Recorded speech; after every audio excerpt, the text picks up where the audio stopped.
We want to invite you to take a seat. Thank you for bearing with us. A few delays on this snowy morning, but we are excited to get started. So do come take a seat. Come toward the front if you would. I think our speakers are mostly arrived or on time. So we'll kick off now.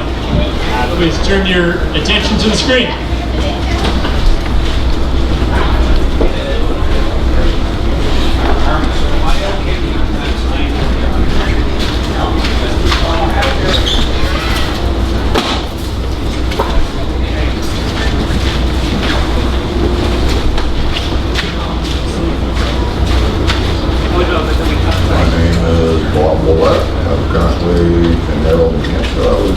Down the road to a little ways in Burlington.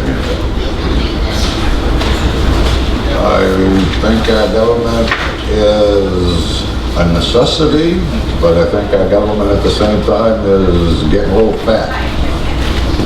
They seem to have lost touch with the common folks. You know, it seems to be all big money and to hell with everybody else.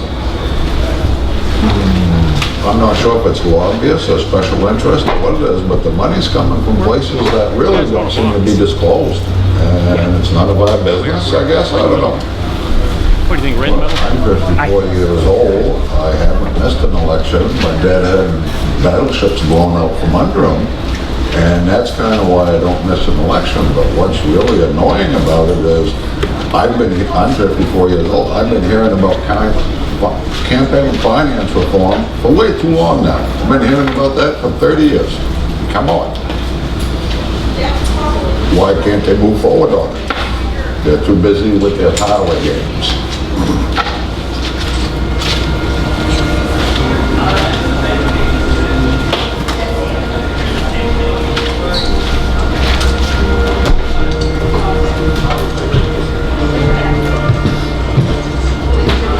My name is Dan Weeks, and I'm the Executive Director of Open Democracy, which is a nonprofit, nonpartisan group here in New Hampshire that's organizing the New Hampshire Rebellion marches across New Hampshire to get big money out of politics. And we're walking to send a message to the candidates and to the citizens that our votes aren't for sale, that here at the start of the New Hampshire presidential primary, they've got to take notice that we care about this issue enough to freeze our butts off and hit the streets and talk about it with anybody who will listen.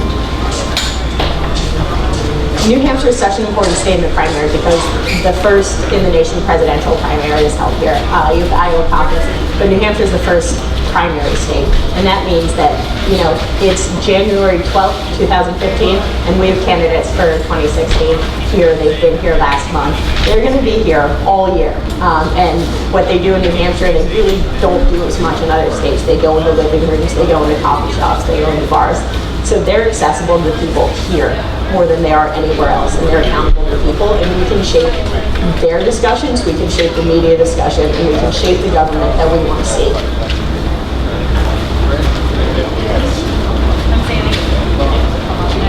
Ladies and gentlemen, please welcome the third President of the United States, James Madison.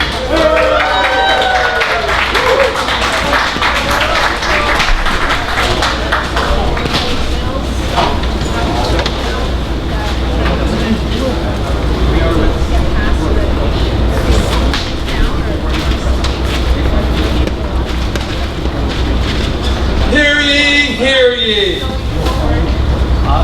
240 years ago, New Hampshire adopted the first constitution of any American Commonwealth, January 1776, 6 months before the Declaration of Independence was signed in Philadelphia.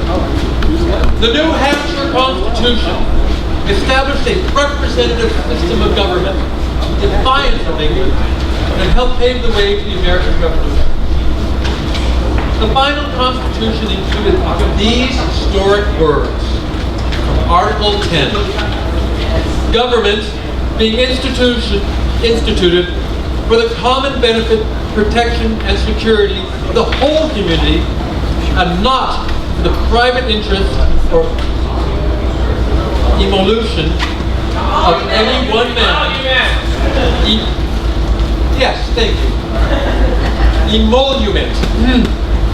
The final Constitution included these historical words from Article 10. Government being instituted for the common benefit, protection, and security of the whole community, and not for the private interest or emolument of any one man, family, or class of men.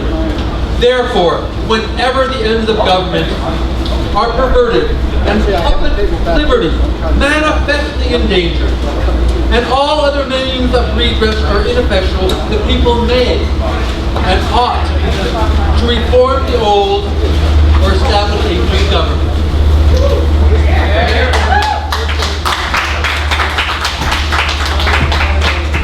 100 years ago, New Hampshire held the first presidential primary election. Reporting in 1916, the Boston Herald noted, the direct primary law was enacted in New Hampshire. The idea of the primary was to give everyone an equal chance, and the poor man a better chance than anyone else. Losses were to be eliminated by a process of political strangulation, and the old convention would carry with it all the bribery, proxy swapping, ward yellow dog corruption, and injustice that existed in the nightmare of colony of summer border break, who at that particular time affected the scenic fringes of the state.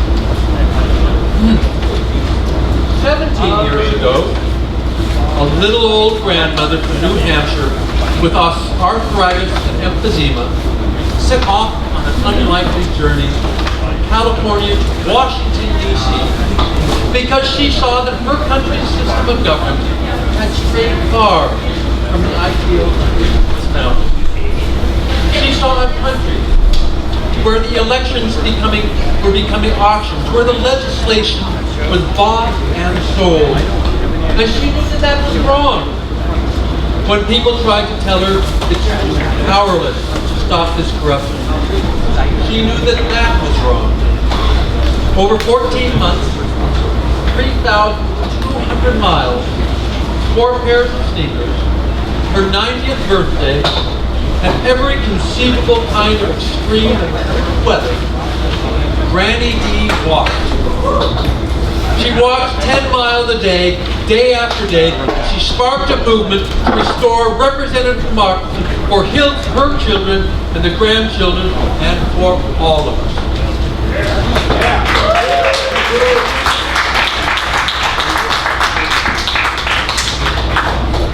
And 2 years ago, a small band of citizens set out to Still Knox, New Hampshire, the home of the first national presidential primary, to shine the national spotlight on the issue we must fix first, the corruption of our government by big money.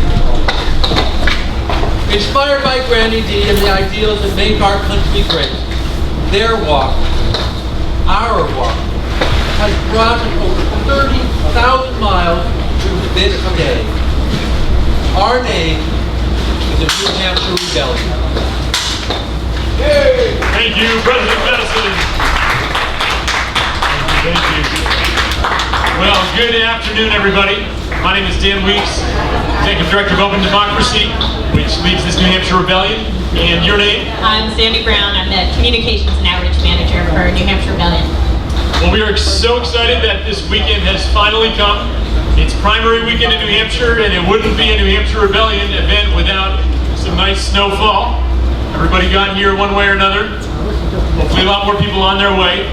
But before we dive into our first item on the agenda, which is a hands-on training, I want to just ask you, Zanny, so what is this New Hampshire Rebellion about? Give me just a quick description. What is this thing Just about? the short version. Give me the short Because version. I think you guys are going to get to hear lots about it this weekend. But New Hampshire Rebellion is this movement local to New Hampshire, started here following the footsteps of Granny D. Haddock and continuing this fight to end big money, corruption, and politics and make sure citizens' voices, our voices, are heard by our representatives. And we saw, that's great, and you'll hear much more about it, and a lot of you know about it because you've been walking with us. And speaking of walking, we saw some images there at the beginning Where were those? When were those? What's this walking business all about? Yeah, so you may have noticed we spent a little time outside. 2 years ago. I believe we say that cold is our middle name at the New Hampshire Absolutely. Snow, cold, whatever. And that's because we've been doing now a couple walks across the state in January. So encompassing a few anniversaries, Randy D's birthday, the anniversary of Citizens United, the anniversary of the death of Aaron Schwartz. And this movement has walked from Hicksville Notch all the way That's down. like practically Canada. Almost Canada, just Way down. up north. All the way down to Nashville. And now I believe you led the Dixville walk last year. Give me your coldest temp. Negative 30.